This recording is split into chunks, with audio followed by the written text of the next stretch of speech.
Hello, my dear students. We have started letter writing, which is very important section in this activity sheet. In the last video, we studied first two points or parts of the pattern or the structure of letter. I am telling you both parts of both letters simultaneously, such as informal letter and formal letter. विद्यार्थी मित्रांनो, मागच्या व्हिडिओत तुम्हाला सांगितलंय की अशा पद्धतीने informal लेटरला formal letter हा ऑर असतो. दोघांपैकी कोणतंही एकच पत्र लिहायचं आहे.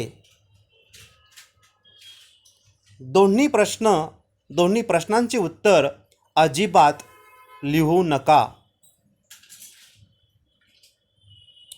मी एक सांगेन की जे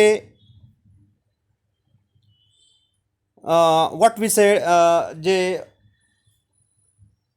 मीडियम स्वरूपाचे विद्यार्थी असतात त्यांनी पहिला जो लेटर आहे, प्रश्न आहे इन्फॉर्मलचा, तो जर सोडवला तर उत्तम आहे. मी असं नाही म्हणत की त्यांनी फॉर्मल सोडवू नये, परंतु जे कुशाग्र किंवा जे रँक होल्डर्स आहेत, असे जे विद्यार्थी आहेत, त्यांनी ते फॉर्मल लेटरसुद्धा सहजतेने लिहू शकतात. परंतु ज्यांना पासिंगचा सुद्धा मोठा प्रश्न आहे किंवा मध्यम स्वरूपाचे विद्यार्थी आहेत, तर त्यांनी इनफॉर्मल लेटर लिहायला काहीच हरकत नाही. कारण असं आहे, ह्याच्यामध्ये पहिला part sender's address, date, salutation, body of the letter, complimentary end and signature. एवढे जे पार्ट्स आहेत हे अतिशय अनौपचारिक इनफॉर्मल असे आहेत.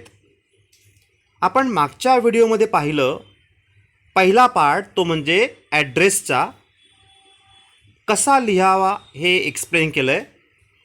दुसरा जो आहे तो म्हणजे डेट कशी लिहायची ते सुद्धा एक्सप्लेन केलेलं आहे. आत्ता पहा, जो तिसरा पार्ट आहे तो म्हणजे designation and address of the addressee only in formal letters. मित्रांनो, तुम्हाला मी एक सांगत होतो, जे मध्यम स्वरूपाचे विद्यार्थी आहेत तर त्याने बॉडी ऑफ द लेटरसाठी 2 ते 3 पॅरेग्राफमध्ये लिहिणं आवश्यक आहे. यामध्ये जो पहिला पॅरेग्राफ तुम्ही करणार, तर तो एक पॅरेग्राफ आपण घरून त्याची तयारी करून घ्यायची आहे. लहान लहान छोटी छोटी वाक्य तिथे तयार करून घ्या, पाठांतर करून घ्या वाटलं तर. म्हणजे पहिला जो पॅरेग्राफ आहे तर तो अनौपचारिक पद्धतीने आपण तब्येतीची विचारणा वगैरे करतो. तर अशा प्रकारे 4-5 ओळींचा लहान एक पॅरेग्राफ तिथे लिहून द्यायचा आहे. आणि पुढचा जो पॅरेग्राफ असेल तर तो आपण पत्र कोणास लिहित आहोत आणि लिहिण्याचं मागचं कारण काय आहे ह्याला अनुसरून तसंच त्या ठिकाणी जे मुद्दे असतात 4 ते 5 मुद्दे त्यामध्ये असतात ॲक्टिव्हिटी शीटमध्ये. तर प्रत्येक मुद्द्यावर तुम्ही जर एक एक वाक्य बनवलं मुद्दे बघून बघून तर सहज एक दुसरा पॅरेग्राफ तयार होतो आणि तो पॅरेग्राफ विषयाला अनुसरून असतो. आणि तिसरं एक एंडिंग करायचं आहे, complimentary end. Give my respect to the elders and love to the younger ones. अशा प्रकारे एक लाईन आपण टाकून देतो. त्याच्यानंतर मग योर्स लव्हिंगली जे काय असेल. तर अशा प्रकारे हे मीडियम मध्यम स्वरूपाचे जे विद्यार्थी आहेत त्यांच्यासाठी उत्तमच आहे. ठीक आहे, आपण सविस्तर या ठिकाणी बघत आहोत.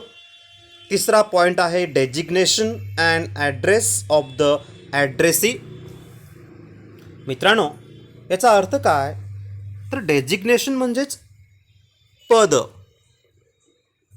आता and address of the addressee, ज्यांना आपण पत्र देत आहोत त्यांचा पत्ता तिथे लिहावा लागतो.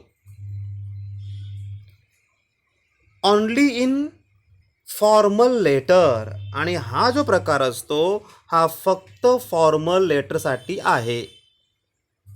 याचा अर्थ असा की इनफॉर्मलमध्ये एकच पत्ता, जो पत्र लिहितो त्याचा पत्ता, परंतु फॉर्मल लेटरमध्ये 2 पत्ते असतात. पहिला पत्ता सेंडर्स ॲड्रेस आपण ज्याला बोलतो आणि दुसरा म्हणजे ॲड्रेसीस ॲड्रेस, ज्यांना पत्र देत आहोत त्यांचा पत्ता तिथे लिहावा लागतो. बरं, आता हा कसा लिहायचा? This is not written in an informal letter. Informal लेटरमध्ये हा पत्ता नसतो. In a formal letter, however, the designation and address of the addressee comes after the address of the sender. It begins from the left margin of the page. It is written on the left hand side. पहा, याचा अर्थ काय? तर याचा अर्थ असा आहे, मी तुम्हाला मागच्या व्हिडिओत बोललो आहे की लेटर कोणतंही असेल, इनफॉर्मल असेल किंवा फॉर्मल असेल, सर्व पार्ट्स त्या लेटरचे लेफ्ट मार्जिनपासून म्हणजेच रेड लाईनपासून लिहायचे आहेत. झिगझॅग अशा पद्धतीने, जुन्या पद्धतीने उजव्या हाताच्या कोपऱ्याला आपला पत्ता, जी पद्धत होती ती आता इथे वापरायची नाही आहे. तर दोन्ही प्रकारच्या पत्रांमध्ये लेफ्ट लाईन जी आहे, रेड लाईन जी आहे, जी लेफ्ट मार्जिन आहे, तिथूनच लिहायला सुरुवात करायची आहे. द सब्जेक्ट तर पहा, आता ॲड्रेसीस ॲड्रेस कोठे असतो आणि तो कसा लिहायचा? मित्रांनो, ज्यांना पत्र आपण देत आहोत त्याचा सुद्धा पत्ता तो ॲक्टिव्हिटी शीटमध्ये असतो. तो व्यवस्थित बघायचा आणि त्याची मांडणी मात्र काळजीपूर्वक करायची. तर मांडणी कशी करायची? प्रथमतः काय लिहिणार? त्या व्यक्तीचं डेजिग्नेशन, त्या व्यक्तीचं पद लिहायचं. म्हणजे द प्रिन्सिपल असेल द प्रिन्सिपल, किंवा मॅनेजर असेल द मॅनेजर ऑफिसमध्ये वगैरे. द हा शब्द लिहायचा, त्याचा टी कॅपिटल अक्षर लिहायचं. पहा, मी तुम्हाला बोललो आहे ॲड्रेसमध्ये प्रत्येक शब्दाचं पहिलं अक्षर हे कॅपिटल असलंच पाहिजे. Again telling you, while writing the address, any address, sender's address or addressee's address, recipient's address, while writing these address, you have to write the first letter of each word in capital. लिहिताना प्रत्येक शब्दाचं पहिलं अक्षर हे मोठ्या लिपीमध्ये लिहायचं आहे आणि प्रत्येक वाक्यानंतर कॉमा करायचा. तर मित्रांनो, हा पत्ता आधी डेजिग्नेशन, त्याच्यानंतर तुम्हाला तिकडे बघा, आपण एक्झाम्पल बघूया का? Just wait dear students.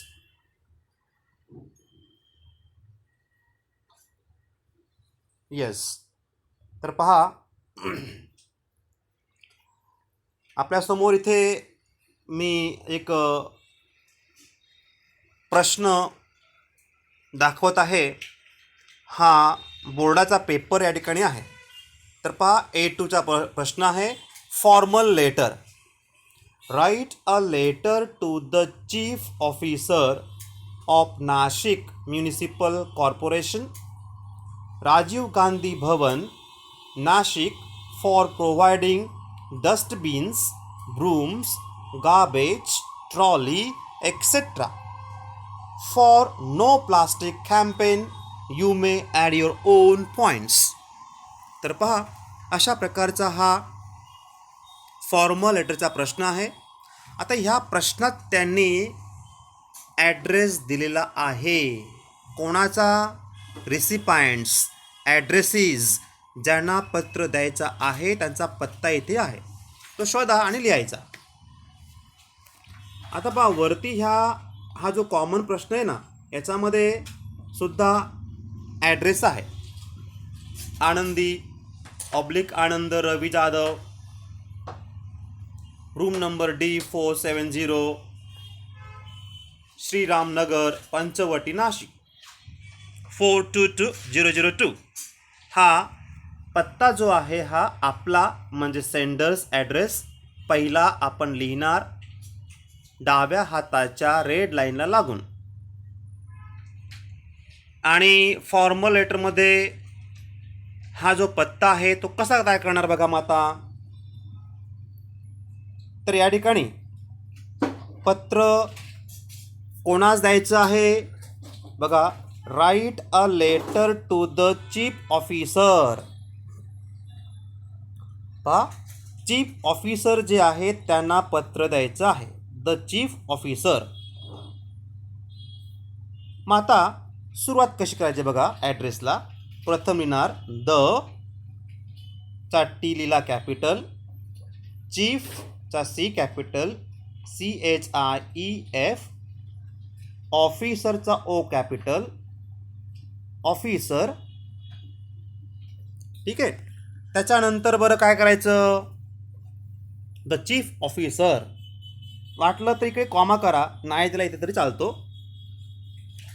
हे बघा, हे झालं डेजिग्नेशन, याला म्हणतात पद. आपण यांना पत्र देत आहोत. आता पुढे काय लिहायचं बघा, ऑफ नाशिक म्युनिसिपल कॉर्पोरेशन. आता इथे लिहायचे नाशिक किंवा डायरेक्ट म्युनिसिपल कॉर्पोरेशन लिहिलं तरी पण चालेल. Just wait.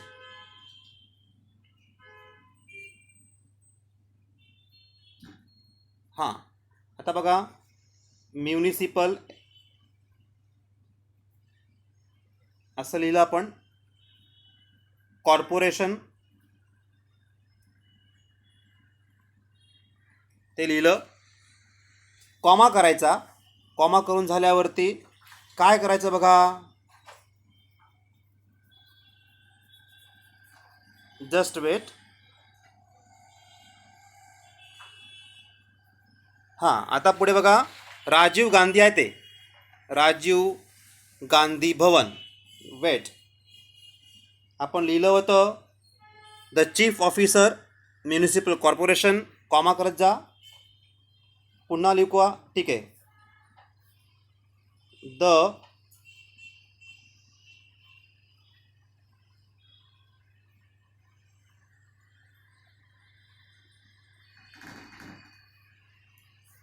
हां, द चीफ. ओहो, wait dear students, weight.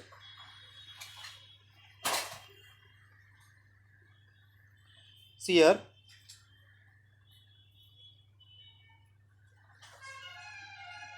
The chief officer, त्यानंतर म्युनिसिपल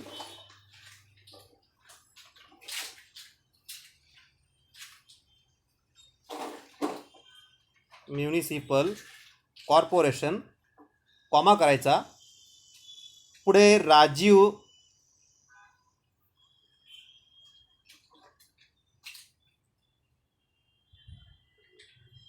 राजीव गांधी भवन कॉमा करायचा, ते लिहून झाल्यावरती त्यानंतर खाली येणार Nashik,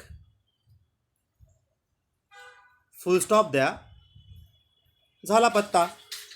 the chief officer comma municipal corporation comma Rajiv Gandhi Bhavan comma Nashik. तर हे सगळे रेड लाईनला लागून लिहायचं आहे. पहिलं अक्षर बघा कॅपिटल आहे, इथे प्रत्येक शब्दाचं पहिलं अक्षर कॅपिटल आहे आणि कॉमा देत जा आणि शेवटी ते असेल फुल स्टॉप. तर अशा पद्धतीने हा पत्ता इथे लिहायचा असतो. आता आपण आपल्या मुद्द्याकडे जाऊया. Wait dear students, wait. तर पहा, in the address of the sender, it begins from the left margin of the page. It is written on the left hand side. तर अशा प्रकारे हा ॲड्रेस तयार झालेला आहे. पुढचा मुद्दा आहे तो म्हणजे 4 नंबरचा subject only in formal letter.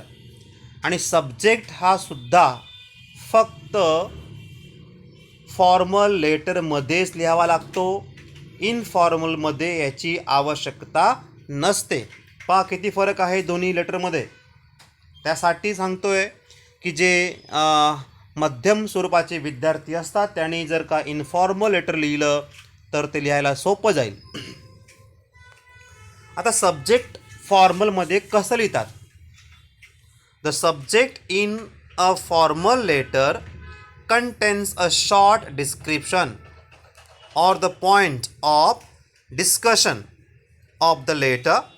It should be underlined and written on the left hand side before the salutation. बघा, अभिवादनाच्या अगोदर सब्जेक्ट लिहावा लागतो. म्हणजे काय? तर या ठिकाणी ॲड्रेस लिहून झाल्यानंतर काय करायचं आहे? सब्जेक्ट लिहायचं आहे, विषय लिहायचा आहे, पत्र लिहिण्याचं मुख्य कारण तिथे लिहायचं आणि हे एका दुसऱ्या वाक्यामध्ये असावं, जास्त मोठं नसू नये. It should be catchy, it should be bold, it should be very short, अशा प्रकारे असावं. नंतरचा भाग आहे तो म्हणजे याचा बघा, हे सब्जेक्ट लिहिताना काय करायचं असतं? तर SUB सब्जेक्ट लिहा, कोलन करा आणि पुढे एका वाक्यामध्ये रिगार्डिंग किंवा application, regarding for, application for the post of, clerk, whatever. म्हणजे अशा प्रकारचे हे शब्दाने जर सुरुवात केली आणि पुढे मुख्य विषय मांडला तर झाला सब्जेक्ट. सोपं आहे. आता पुढे आहे salutation. It is a greeting from the sender to the addressee. आता सॅल्युटेशन म्हणजे काय बरं असतं? अभिवादन. आपण ज्यांना देत आहोत त्यांचं अभिवादन करणं आवश्यक असतं. Dear is used for siblings and friends in informal letters. Respected is used for individual in formal letters. पहा मित्रांनो, दोन्ही प्रकारच्या पत्रांमध्ये अभिवादन करावंच लागतं. इनफॉर्मल लेटरमध्ये आपण ही जी रेड लाईन आहे याला लागूनच D capital, dear friend comma करायचा आणि पुढच्या लाईनला इथूनच स्टार्ट करायचं लिहायला, डिअर फ्रेंड. फ्रेंडला पत्र लिहायचं असेल तर फ्रेंड, ब्रदर असेल तर डिअर ब्रदर, फादर असेल तर डिअर फादर, मदर असेल तर डिअर मदर. म्हणजे अशा पद्धतीने इथे हा बदल करायचा. आणि फॉर्मल लेटरमध्ये त्या ठिकाणी जी रेड लाईन असते त्याला लागून काय लिहायचं, सर ऑब्लिक मॅडम कॉमा करायचा, किंवा रिस्पेक्टेड सर, सर असेल तर सर लिहा, मॅडम असेल तर मॅडम लिहा, आणि माहिती असेल तर दोन्ही लिहा, सर ऑब्लिक मॅडम कॉमा करा. मित्रांनो, रिस्पेक्टेड सर किंवा मॅडम हे अतिशय उत्तम आहे. हे जर लिहिलं तर खूपच छान. हे रॉंग आहे असं नाही आहे, पण याच्या तुलनेमध्ये हे जरा बेटर आहे. म्हणून रिस्पेक्टेड सर किंवा मॅडम ते लिहा. हे झालं सॅल्युटेशन. तर मित्रांनो, आता आपण पुढच्या पार्टकडे, तो म्हणजे बॉडी ऑफ द लेटर आहे. We will see this part. After this part we have to stop our video. Body of the लेटरमध्ये the body of the letter is divided into paragraphs according to the change in ideas of the sender. आत्ताच बोललो बघा मित्रांनो, कमीत कमी 3 लहान लहान paragraph बनवा. इनफॉर्मलमध्ये पहिला इनफॉर्मल टाईपचा पॅरेग्राफ बनवा 4-5 वाक्यांचा. हाय हॅलो आपण ज्याला बोलतो. I hope you all are good by the grace of God वगैरे वगैरे आपण जसं लिहितो. आणि अशा प्रकारची सुरुवात मात्र आपण फॉर्मलमध्ये करत नाही. तिथे आपण हाय हॅलो करत नाहीत. पत्राचा जो विषय असतो त्याला अनुसरूनच माहिती, आपण फॉर्मल टाईपची माहिती ती लिहित असतो. आणि जेव्हा किंवा एखादा मुद्दा आपल्याला नवीन मुद्दा ॲड करायचा असेल तर तेव्हा आपण काय करतो, पॅरेग्राफ बनवतो. तर मित्रांनो, बॉडी ऑफ द लेटरमध्ये विषयाला अनुसरून कमीत कमी लहान लहान 3 पॅरेग्राफ बनवायचे आहेत. I hope you got this video. Take care. Practice this, my dear students. We will meet soon in our coming video. Till then, bye.